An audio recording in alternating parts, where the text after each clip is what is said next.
my best friend had said she was going to take me to Santana. She didn't use or drink really. She'd had a brain injury when she was younger and she couldn't for 10 years, so she didn't. And she got me into her car and I was like, I'm so excited about going to see Santana. I was probably... What's Santana? It's a band. Ah. Stephen Bartlett. I know, sorry.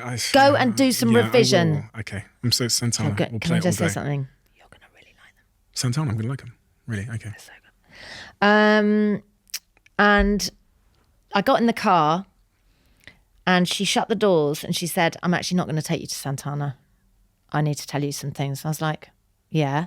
And she said, I know that you've been lying to me. Weirdly, I'd been off heroin for a month at that point because I'd been away. I'd done a geographical. I'd gone away looking after someone's, nannying for someone for 2 weeks and got clean. And then I'd also been with my mum in Morocco. So I'd had no heroin for a month. But I had just come off the back of a 24-hour cocaine bender, which had made me realise that heroin wasn't my problem. All drugs were my problem. If I wasn't taking heroin, I couldn't take cocaine normally either. I couldn't just take it for 4 hours and then go to bed. I had to take it for 24 hours. I was an animal. I thought, oh my God, I'm not just addicted to heroin. Heroin's not a problem. It's all drugs. I've got to stop.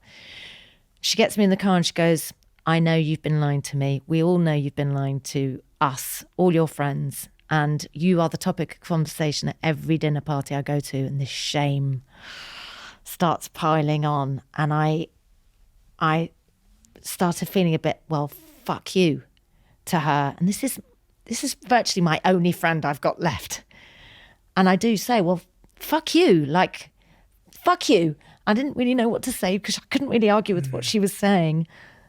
And I said, yeah, well, I didn't want to go and see something really childish. Like I didn't want to go and see Santana anyway. Get out of the car. I'm trying to get out of the car. She slightly shut the doors. It's all eggy, awkward. Slam the door, walk away from her, immediately burst into tears and think I'm not going to turn back round and let her see I'm crying, Get inside, go straight to bed.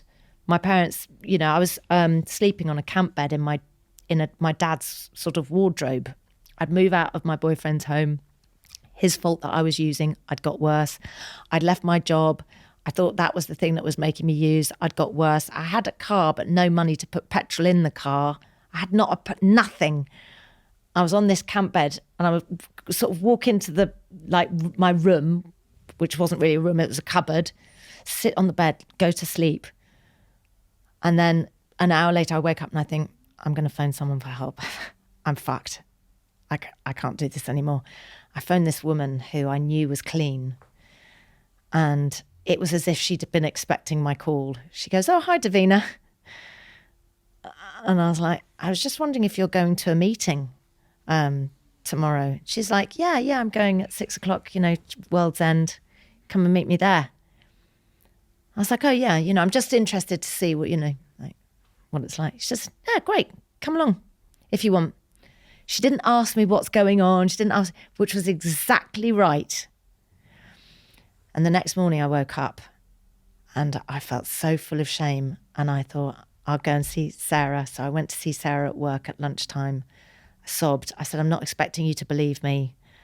And I know I'm going to have to prove myself. But I just wanted to let you know I want to change and I want to do something about it. And I'm going to go to a meeting tonight. And I could see a slight sort of, are you really? Like, is this really going to happen?